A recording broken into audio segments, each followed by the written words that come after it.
নমস্কার দর্শক বন্ধুরা, আমি প্রতিমা কুকিং উইথ প্রতিমা চ্যানেলে তোমাদের সবাইকে আবারও একবার আন্তরিকভাবে সুস্বাগতম।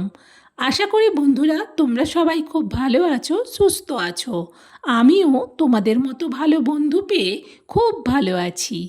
আজকের রেসিপিটা শুরু করার আগে যে সমস্ত বন্ধুরা আজকে প্রথম আমার রেসিপি দেখছো, তোমরা আমার আরও রেসিপি দেখতে চাইলে অবশ্যই আমাকে বন্ধু করে আমার পাশে থেকো। আমার জানা রেসিপিগুলো তোমাদেরও ভালো লাগবে। দেখো, আমি আজকে তরমুজের খোসা দিয়ে দুর্দান্ত স্বাদের একটা রেসিপি শেয়ার করব। তার জন্যে আমি এখানে একটা গোটা তরমুজ নিচ্ছি। এই তরমুজটা আগে কেটে আমি এর খোসাটা বের করে নেব। তোমরা কিন্তু স্কিপ করো না, আমার সাথে থেকে দেখতে থাকো। দেখো, তরমুজটা আমি কেটেছি। তরমুজটা কিন্তু ভীষণ সুন্দর লাল ছিল আর ভীষণ ভালো, যার কারণে খোসাটা কিন্তু খুব পাতলা বেরিয়েছে। এবার এই খোসাটাকে আমি কেটে নেব। দেখো, ছোট ছোট করে কেটে নিয়েছি। কাটার পরে ধুয়েও নিয়েছি। এবার এতে দিয়ে দিচ্ছি অল্প একটুখানি হলুদ। এবার এই হলুদ দেওয়া তরমুজের খোসাটাকে আমি একটু ভাপিয়ে নেব। একটু ভাপিয়ে নিয়েই কিন্তু ফিরে আসছি। দেখো, ভাপিয়ে নিয়েছি।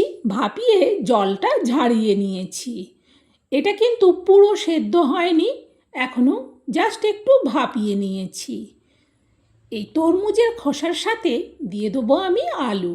আলুটাকে কিন্তু ভাপাবো না, এমনি কেটে ধুয়ে রেখেছি আর মিডিয়াম সাইজের কেটেছি। আর দেব মাছের মাথা। আজকে এই তরমুজের খোসা দিয়ে আমি বলতে পারো মুড়ি ঘন্ট তৈরি করব। এখানে একটা গোটা মাছের মাথা ধুয়ে নেওয়ার পর দিয়ে দিলাম পরিমাণ মতো হলুদ আর লবণ। এবার হাত দিয়ে ভালো করে মাছের মাথাটার মধ্যে লবণ আর হলুদটা মাখিয়ে নেব। এমনি মুড়ি ঘন্ট অনেক সময় খাও, একবার এইভাবে বানিয়ে দেখো। গ্যাস জেলে কড়া বসিয়ে দিয়ে দিলাম সরিষার তেল। এবার তেল আর কড়াটা ভালো করে গরম হলেই দিয়ে দেবো সবের প্রথম আলুগুলো। আলুগুলো দেওয়ার পর 2 মিনিট আগে খুন্তি দিয়ে আলুগুলোকে একটু উল্টে পাল্টে নেড়ে নেব। এরপর আমি আলুতে অল্প একটুখানি হলুদ দিচ্ছি। হলুদ দেওয়ার পর আরও মিনিট 2 মতো আলুগুলোকে একটু এদিক ওদিক উল্টে পাল্টে ভালো করে সব দিক যাতে ভাজা হয় সেইটা দেখে নেব। আলুগুলো ভাজা হয়ে গেছে, সেই জন্য আলুগুলো তুলে নিচ্ছি। এই তেলের মধ্যে এবার দিয়ে দেবো মাছের মাথা। মাছের মাথাটা দেওয়ার পরে এটা কিন্তু ঢেকে দেবো।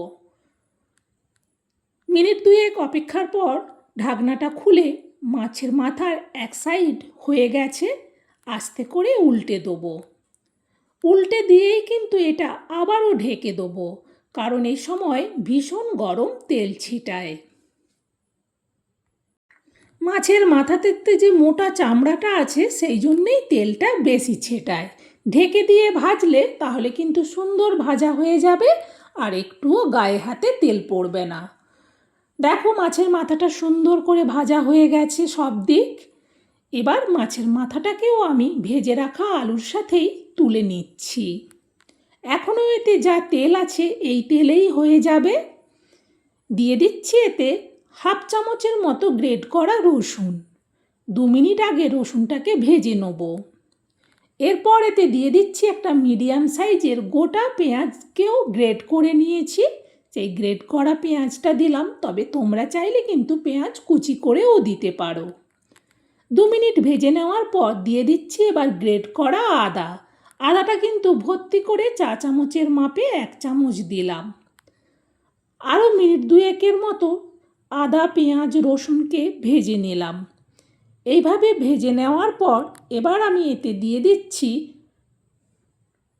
অল্প চাল। আমি এখানে চা চামচের মাপে 1.5 চামচের মতো গোবিন্দভোগ চাল নিয়েছিলাম। দিয়ে দিলাম পরিমাণ মতো লবণ আর দিচ্ছি এতে পরিমাণ মতো হলুদ আর দেব পরিমাণ মতো লঙ্কার গুঁড়ো। ভালো করে মশলাটাকে এবার কিন্তু একটু ভেজে নেব। মশলাটা একটু শুকনো শুকনো লাগছে। এবার আমি এতে দিয়ে দেবো টমেটো পেস্ট।